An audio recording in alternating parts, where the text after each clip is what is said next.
ओम शांति। 28/9/2023 के साकार अनमोल धारणा युक्त मधुर महावाक्य हैं। बाबा ने विशेष 3 बातें कही हैं जो बहुत सुंदर लगी।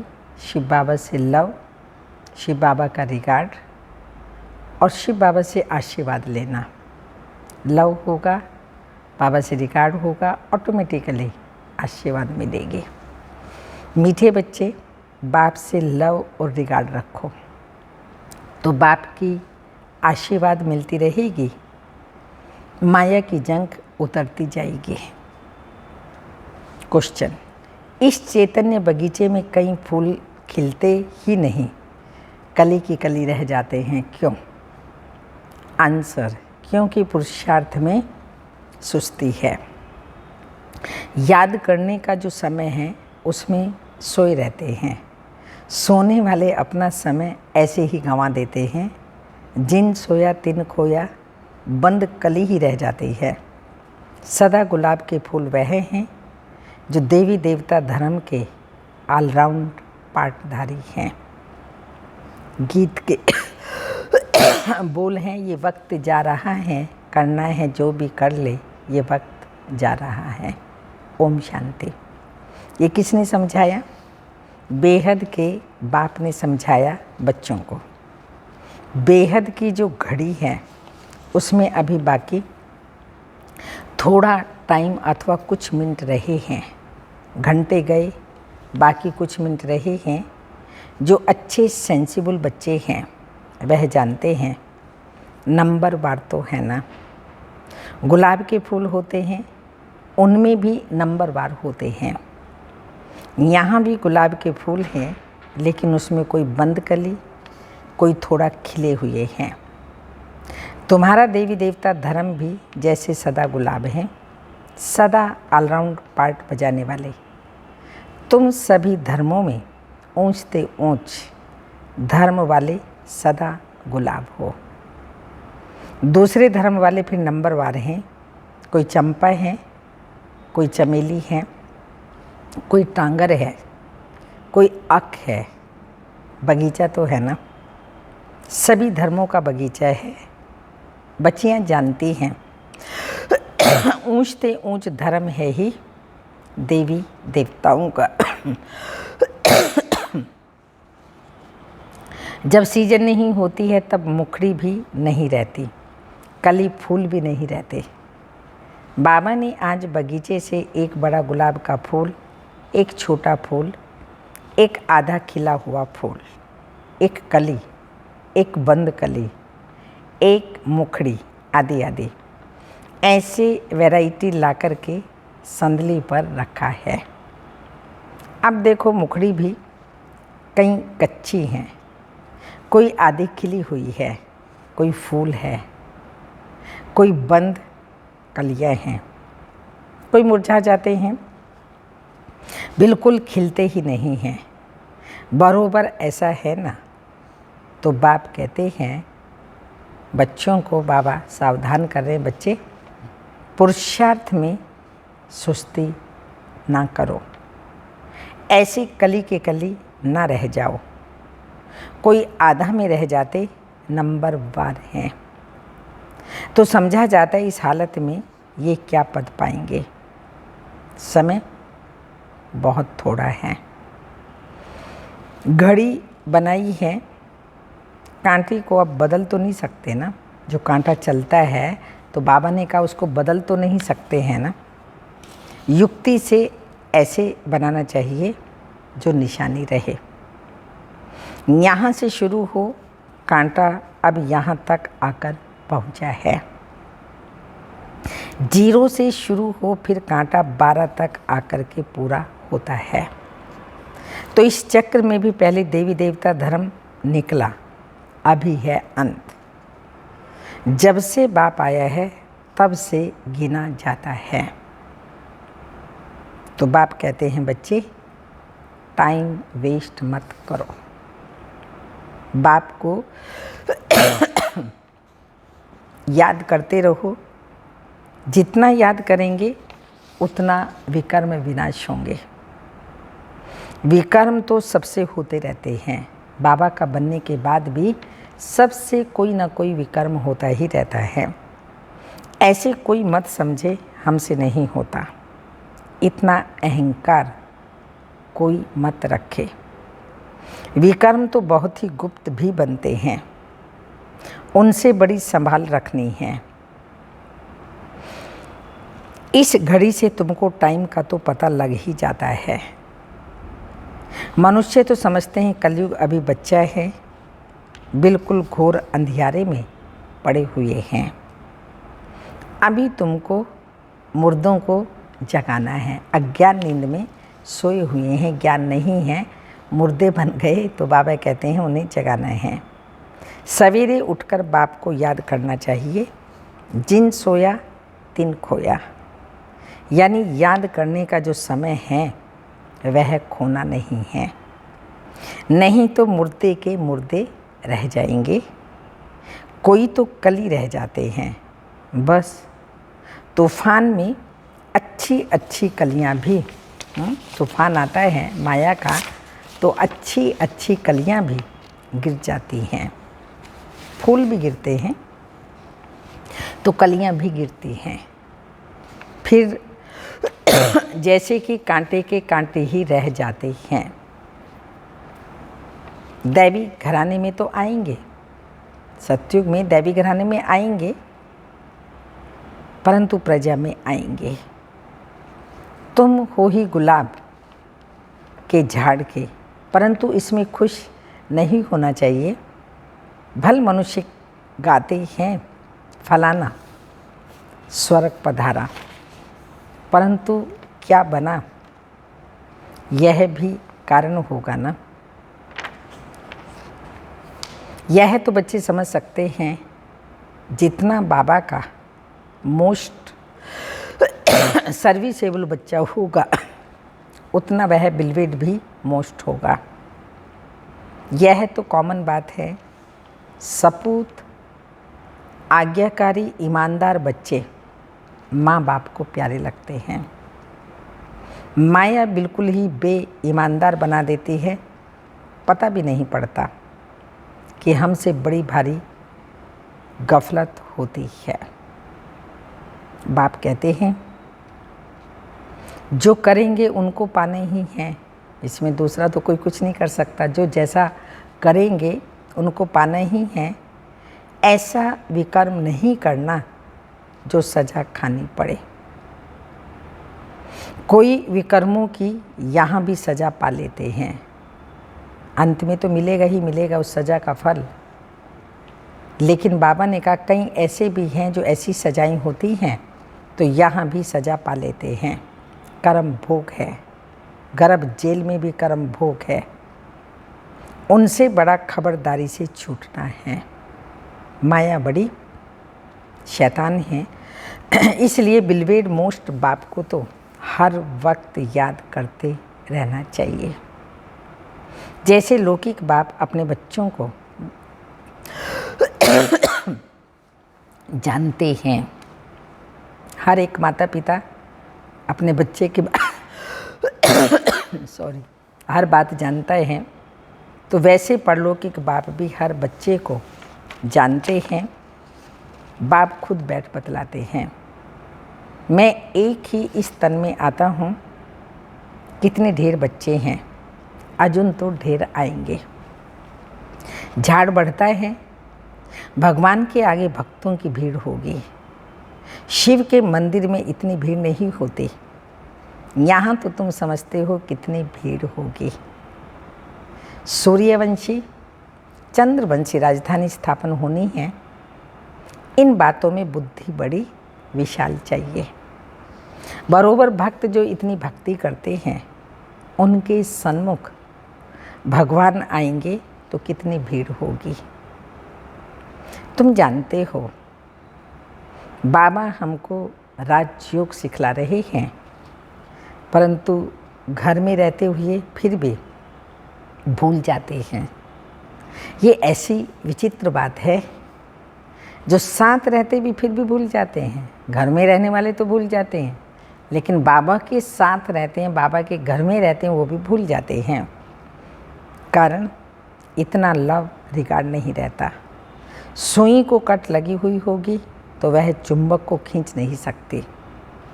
योग और ज्ञान भी हो तब कट निकल सके। और परमात्मा की आशीर्वाद भी चाहिए ना। माया की जंक लगी हुई है, कोई चीज़ को जंक लगी हुई है तो घास लेट में डालते हैं। तुम्हारी भी योग से जंक निकलती है, आत्मा प्योर हो जाती है। तो बाप समझाते हैं, बच्चे फूल बन करके दिखाओ, कांटे नहीं, फूल बन करके दिखाओ। वो समय भी जल्दी आएगा जो तुम किसी के सामने बैठेंगे तो झट उसको साक्षात्कार होने लगेगा। ब्रह्मा और विष्णु का साक्षात्कार तो बहुतों को होता है। डायरेक्शन देते हैं, जाओ बीके के पास। ब्रह्मा भी बैठे हैं, ब्रह्मा कुमार कुमारियाँ भी बैठे हैं। आगे चलकर बहुतों को साक्षात्कार होगा। बाप साक्षात्कार कराते हैं, तुम यहाँ जाओ, मैं वहाँ राजयोग सिखला रहा हूँ, इसमें तुम यह पद पा सकते हो।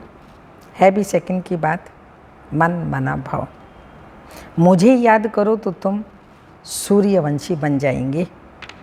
वहाँ है दैवी वंशी और यहाँ है आसुरी वंशी। कितना अच्छी रीति समझाया जाता है। कोई चीज़ को महीन करने के लिए कूटा जाता है। मकान का फाउंडेशन पक्का करने के लिए कितनी मेहनत करते हैं, तो बाबा भी कूट कूट करके हमको समझाते हैं और सावधानी देते हैं, शिक्षाएं देते हैं। तो बाबा ने कहा कितनी मेहनत करनी पड़ती है, कोई बिल्डिंग बनाओ, तो शिव बाबा हमारी चरित्र रूपी बिल्डिंग बना रहे हैं। तो बाबा को हम बच्चों पर कितनी मेहनत करनी पड़ती है। वहाँ है दैवी वंशी, यहाँ है आसुरी वंशी। कितना अच्छी रीति समझाया जाता है। कोई चीज़ को महीन करने के लिए कूटा जाता है ना। मकान का फाउंडेशन पक्का करने के लिए कितनी मेहनत करते हैं। बाप भी कहते हैं जितना हो सके मुझे याद करो, शिवपुरी और विष्णुपुरी को याद करो। ये अंदर अपने साथ बातें करनी चाहिए। पहले अपने से चिंतन कर फिर बात करनी होती है, समझाने के लिए। तुमको भी समझाना है। अब बच्चे एग्जीबिशन में कितनी मेहनत करते हैं, है सारी समझाने की बातें। सिर्फ स्लोगन से तो कोई समझ न सके, तो बाप पैर समझाते हैं। देवी देवताओं को राज्य कैसे मिला, किसने राजयोग सिखलाया। भगवान वाच्य, मैं राजयोग सिखलाता हूँ, कहता हूँ क्या है राजयोग, कहता हूँ मुझे याद करो। शिवपुरी विष्णुपुरी को याद करो। अब प्रदर्शनी में भी बच्चों को अच्छी रीति समझाना है, मेडिटेशन पर भी समझाना है। हम भी मेडिटेशन करते हैं, चलते फिरते बाप को याद करते, बाप से बातें करते रहते हैं। जैसे कोई प्रोग्राम से कहाँ जाना होता है तो बुद्धि में रहता है आज फलाने के पास हमको जाना है। प्रोग्राम मिला और बुद्धि दौड़ती रहेगी। समय नज़दीक आएगा, समझेंगे अभी हमको जाना है। तुमको भी अंदर में याद रहना चाहिए, बस अभी हमको जाना है बाबा के पास। ये पुरानी खाल छोड़नी है, शिवपुरी में जाना है। इस रावणपुरी को छोड़ना है। यह बड़ी छीछी गंदी दुनिया है। अभी हम संगम पर बैठे हैं। यह आयरन एजेड शरीर है। बाबा कहते हैं मुझे याद करते रहो तो तुम आत्माओं को शिवपुरी में ले जाऊंगा। कृष्णपुरी तो नहीं ले जाएगा। तो यह समझाने की बातें हैं।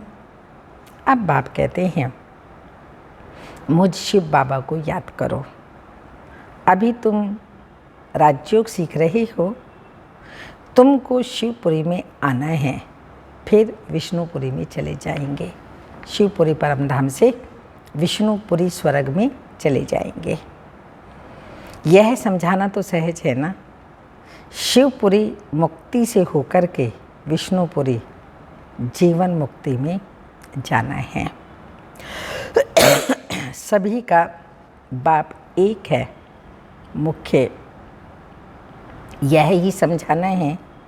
बाकी कितना भी स्लोगन आदि बनाएंगे मुफ्त खर्चा होता है। चित्र तो सब तुम्हारे पास हैं। कराची में तुम्हारे पास कितने आते थे। बड़े मैदान में टेबल कुर्सी रखी रहती थी। जो आते थे उनको बैठ समझाते थे। आगे तो इतना ज्ञान नहीं था, उस समय में इतना ज्ञान नहीं था। अभी तो बिल्कुल सहज ज्ञान मिला है। बाप को भी जानते हो। बाप है स्वर्ग का रचयिता।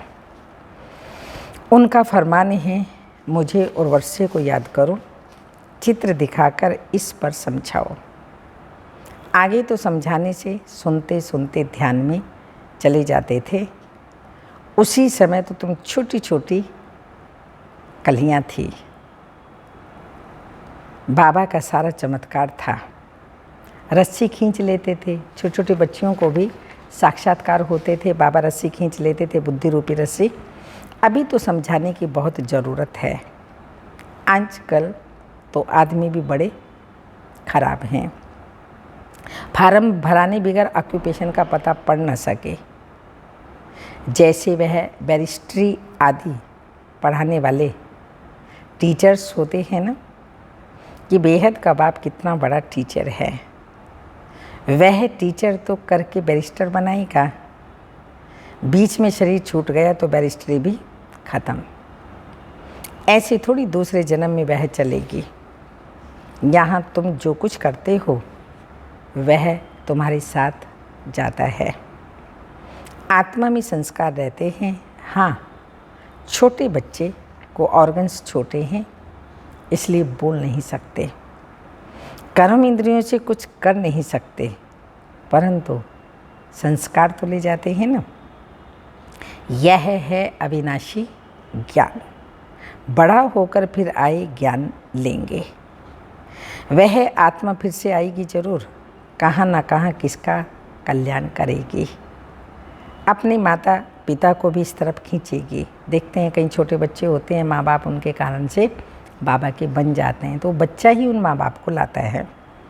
भले छोटा बच्चा होगा तो भी मम्मा बाबा को देखने से ही उनका प्यार कशिश करेगा। ऑर्गन्स छोटे होने के कारण तो बात नहीं कर सकेंगे, परंतु लव जाएगा हम जिन्स की तरफ। तो यह नॉलेज बड़ी विचित्र, रमणीक और सिंपल है। ये नॉलेज विचित्र है, रमणीक है और सिंपल है। कोई तो बिल्कुल ही ऐसे हैं जो कांटे का कांटा ही रह जाता है। सत्युग है गुलाब का झाड़, अभी तो कांटे हैं। फिर उनमें कोई मुखड़ियाँ निकल रही हैं। सदा गुलाब तो है, फिर उनमें नंबरवार हैं। प्रजा में भी तो आएंगे ना। कली बन फिर मुरझाकर ख़त्म हो जाए, ये कोई पढ़ाई थोड़ी हुई।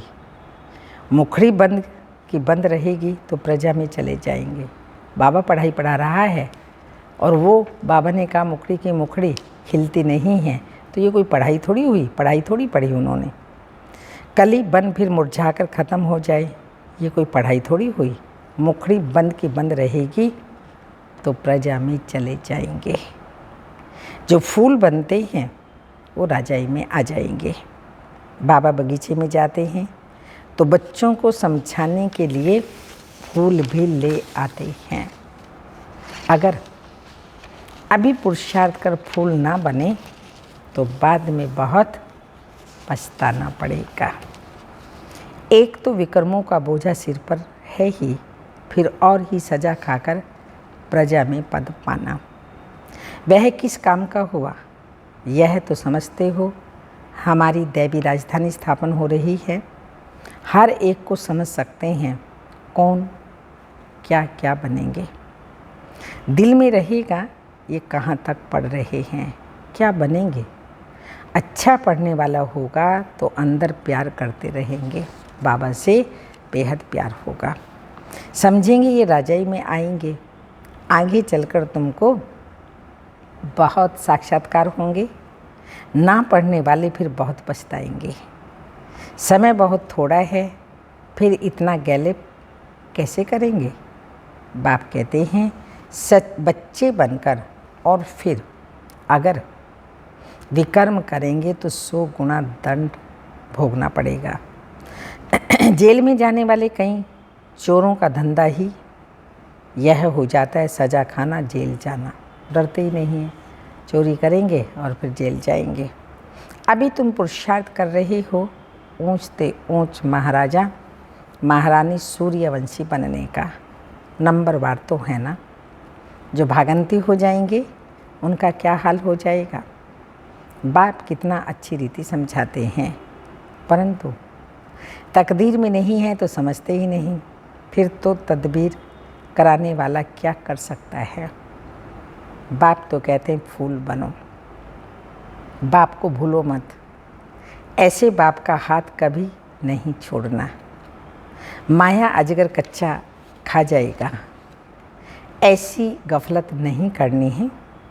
जो आत्मा अपना ही राज्य भाग्य गंवा बैठो, फिर कल्प कल्पांतर ऐसी चलन देखने में आएगी जैसे अभी देखते हैं।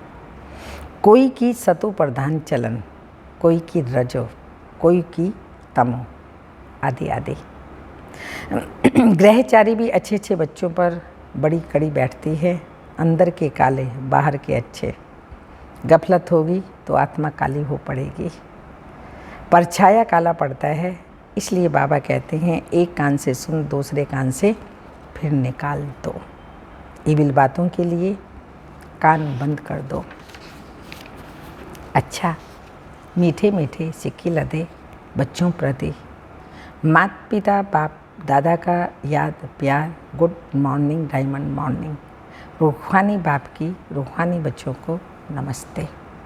हम रूहानी बच्चों की रूहानी माता पिता बाप दादा को याद प्यार, गुड मॉर्निंग डायमंड मॉर्निंग, ओम नमस्ते। धारणा है सदा विकर्म विनाश करने की लगन में रहना है। कोई भी विकर्म अभी ना हो, इसकी संभाल करनी है।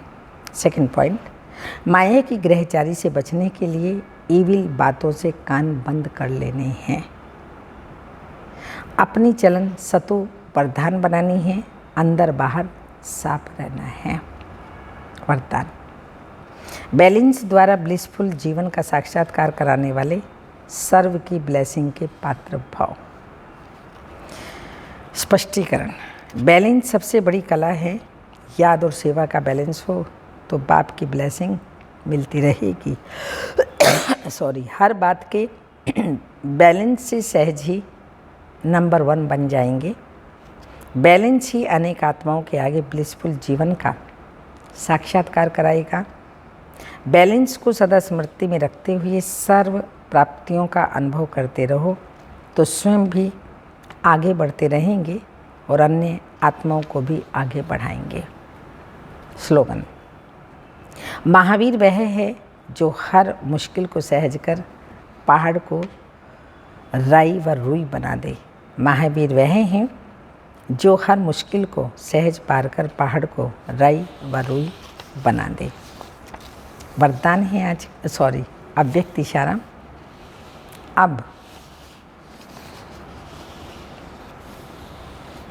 अपना समय बेहद की सेवा में लगाओ। आज भी मुरली में बाबा ने कहा ना, समय बर्बाद मत करो, समय सफल करो। तो अपना समय बेहद की सेवा में लगाओ तो समस्याएं सहज भाग जाएंगी। समस्याओं के वशीभूत कमज़ोर आत्मा को शक्ति व गुणों का सहयोग दो। असमर्थ को समर्थी दो तो उनकी दुआएं आपके लिए लिफ्ट बन जाएगी। सदा प्रसन्न रहना और प्रसन्न करना, ये दुआएं लेना और दुआएं देना है। यह दुआएं सहज ही माया जीत बना देती हैं। ओम शांति।